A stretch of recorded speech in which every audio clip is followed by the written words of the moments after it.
Okay, let's unpack this. Every single day, right, we're just bombarded with information. Absolutely. News, reports, things you see online. Exactly. And you ever stop and think how much of that is, like, genuinely firsthand, collected right there for that specific purpose? Versus stuff that's already out there, Yeah. just waiting. Right. And that second category, that's what we're diving into today. Secondary data. Hmm. What it is, why it's, well, such a huge tool for understanding things, especially in fields like sociology, but also sometimes kind of deceptive. It can be, yeah. There are pitfalls. So our mission basically is to pull out the key insights from the sources we've looked at on official statistics and documents, help you get savvy about interpreting this stuff. Right. And maybe just to quickly clarify what we mean by secondary data. Good idea. So primary data, that's when a researcher goes out and collects it themselves. Hmm. Interviews, surveys, watching people directly. It's fresh, specifically for their study. Exactly. Secondary data, though, is anything that already exists. Someone else collected it, probably for a completely different reason. Ah, okay. And the sociologist comes along later and uses this pre-existing material to explore their own research questions. It's like finding, I don't know, a buried chest of information. But you still have to figure out what's inside, what it really means. Precisely. And for this deep dive, we're focusing on two really big types: official statistics and documents. All right, let's kick off with official statistics then. Because honestly, once you start noticing them, they are absolutely everywhere. They really are. We're talking about these huge pools of quantitative data, numbers, figures collected by governments, state agencies. With official bodies. Yeah, and the scope is just massive. Our sources talk about everything from like the basics, birth rates, marriage rates, death rates. The big demographic stuff. Right, painting that national picture. But also more specific things like crime stats, unemployment figures, even school league tables. Yeah, those are often based on government data, too. The sheer amount of it gives you this broad snapshot that, well, no single researcher could ever hope to gather on their own. And that's really their first major strength, isn't it? Just the sheer utility. How so? Well, think about the convenience and the cost. Imagine trying to track every birth or marriage across the entire country yourself. Impossible. The resources needed. Exactly. It's just not feasible. So official statistics offer this huge, ready-made data set. It's usually free, pretty easy to access online these days. Okay, so accessibility is key. Definitely. Yep, You don't yep. need to design the survey, hire people, spend years collecting it. It's just there, waiting for analysis. Oh, you mentioned the scale before, Yeah, that's the other big one. They're almost always collected nationally, sometimes even wider, which means which means they're generally highly representative. The patterns you see, you can often generalize them to the whole population. That's huge for understanding those big society-wide trends. right, the macro level. Precisely. And there's also reliability, because governments tend to use standardized methods, same definitions, same procedures everywhere. Ah, consistency. Exactly. It means if someone else tried to collect the data in the same way, they should get very similar results. High reliability. It gives them this kind of objective feel. Okay, that sounds almost perfect, doesn't it? Free, easy, representative, reliable, like objective truth served on a platter. Oh, well, And this is where it gets really interesting, I think. Just because it's a number, just because it looks objective, doesn't mean it's the whole story. Or even the true story, maybe. exactly. That's the crucial next step. Despite all those strengths, there are some really significant limitations. Blind spots, you could say. Okay, so what are we missing when we just look at the numbers? Well, let's think about it from, say, an interpretivist perspective. Sociologists who focus on meaning and individual experience. Right, they emphasize understanding over just counting. Precisely. And they're often very critical of official stats. They argue these numbers just don't capture the true picture of social reality. They miss the human element, the context. Okay, like how? Give me an example. Crime statistics are the classic one. They look solid, right? Yeah. Numbers of burglaries, assaults. Yeah, seems straightforward. But they only count crimes that have actually been reported to the police and then recorded by them. Ah, okay, so there's a filter. A huge filter. Think about all the crimes that go unreported. Maybe it's minor theft people don't bother with, or maybe it's something serious where the victim feels unable or unwilling to come forward. Right, for all sorts of complex reasons. Exactly. So the statistics tell you about recorded crime, but not necessarily the actual level of crime happening. There's this big gap, the dark figure of crime, as it's sometimes called. So the numbers aren't wrong, necessarily, but they're incomplete. Very incomplete. potentially misleadingly so. It's like judging the whole iceberg by the tip you see above water. Okay, that makes sense. What else? Then there's the issue of bias. Who is collecting this data? The state, the government agencies we mentioned. Right.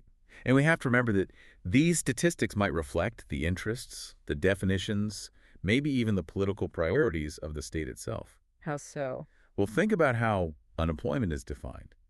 That definition can change over time, influenced by political goals, or how poverty lines are set. The very categories used aren't neutral. They're social constructs decided by institutions. So the way things are measured can shape the results we see. Absolutely, raises that critical question. Are we seeing reality, or are we seeing reality as defined and presented by the state? That's a really important point. It makes you question the objectivity again. And finally, they're often, at the end of the day, just numbers. They tell you what happened or how many, but they don't tell you why or how it felt. The story behind the stats. Exactly. You see unemployment figures rise, but the statistics don't convey the lived experience of losing a job, the stress, the impact on families. They lack that human context. Okay, so stats give us the big picture, the what, but maybe lack depth in the why. Which leads us nicely into documents, right? Our other category. Perfect transition. Yes, documents. If stats are quantitative, documents are more qualitative, offering a different kind of insight. A very different kind, yeah. And they're incredibly diverse. How so? What kind of things count as documents?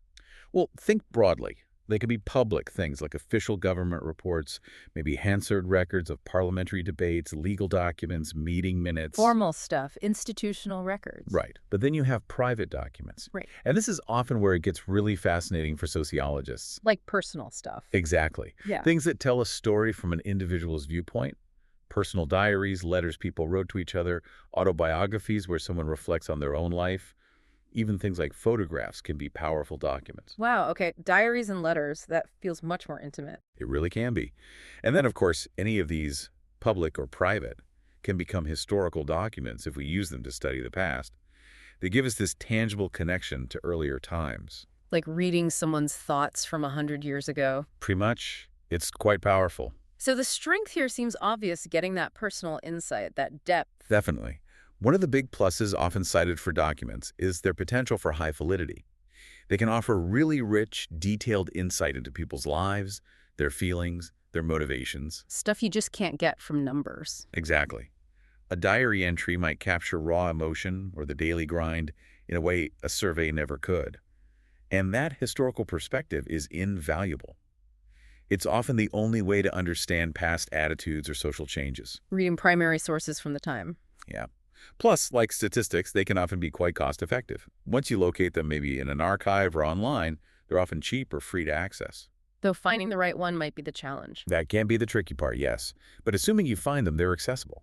Okay, but just like stats had their downsides, I'm guessing documents aren't perfect either. We need that critical eye here too. Oh, absolutely. Crucially important. Validity, while a potential strength, is also a major area for caution. How do you mean? If it's a personal diary, isn't it automatically valid, like true for that person? It's true for that person, perhaps, but we still have to question it critically. Is the author being honest, even with themselves? Who did they think might read this diary or letter eventually? Ah, the intended audience. Exactly. Was it written purely for private reflection, or was there a sense it might be seen? Did the author have an agenda? Even subconsciously? Are they presenting themselves in a certain light? We need to question the authenticity and credibility. So you can't just take them at face value. You need to ask who wrote this and why. Precisely.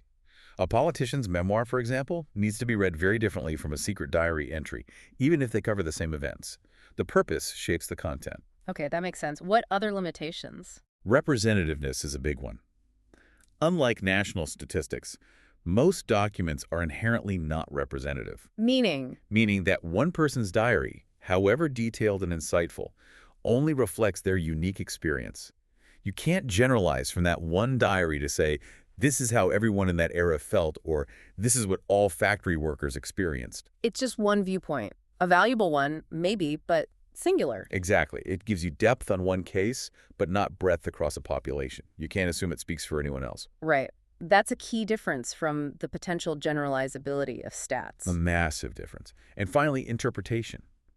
Documents can be really difficult to interpret accurately. Meaning ambiguous language or... Sometimes ambiguity, yes. Mhm. But also, the researcher brings their own baggage to the reading. Your own values, your cultural background, your assumptions, they can all influence how you understand a document. So my reading might be different from someone else's reading of the same letter.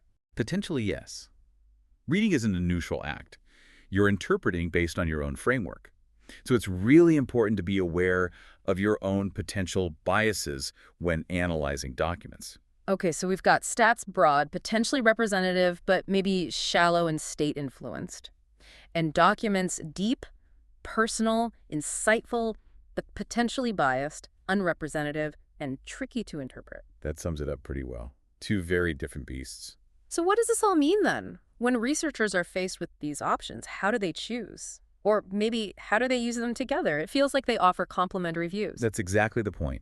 The real art often lies in understanding how they can work together. Like using one to check the other? Sometimes, yes. Yes. Or using them to build a richer picture.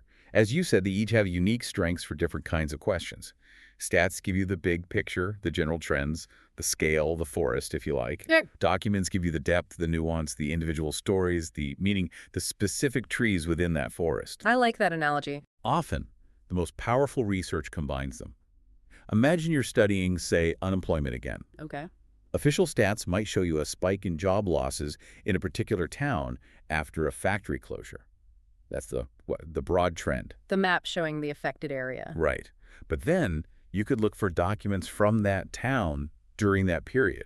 Maybe local newspaper articles, letters to the editor, minutes from community support groups, even personal diaries if you could find them. And those would give you... They'd give you the human story. Yeah. The impact on families, the feeling in the town, maybe acts of resilience or protest, things the raw numbers completely miss. The how it felt and the why it mattered to people. Exactly. It's that combination, that synergy that leads to a really holistic understanding, moving beyond just how many to the how and the why. So it's not really about choosing one over the other necessarily. Not always. It depends on the research question, of course, but often using both provides the most complete insight.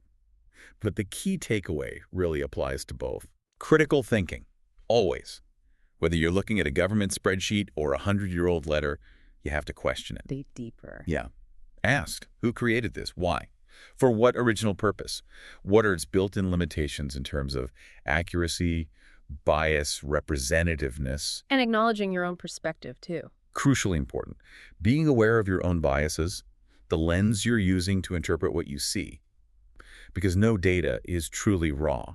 It's always shaped by how it's collected and definitely by how it's interpreted. Wow. Okay, what a journey we've taken from, these huge, seemingly concrete government stats to the really intimate, personal level of diaries and letters. It covers a lot of ground. Secondary data is clearly this incredibly rich resource, but it's definitely complex. It demands that we keep our critical thinking hats on, right? Be aware what the numbers might hide or what stories a document might be telling or not telling. Spot on. So next time you, listening, encounter information, maybe a headline with a big statistic or a historical story, hopefully, you can pause and apply some of this thinking. Ask those questions. Yeah, and maybe leave you with this thought. Next time you see that statistic flashing on the news or read that historical account, how does knowing about these potential strengths, but also the pitfalls, change how you engage with it? What stories might be lurking just behind those numbers? What biases could be shaping the way that historical document is presenting the past? It's really about moving from just passively receiving information. To actively interpreting it, being a more discerning consumer of information. Exactly. Being an insightful interpreter of the world around you.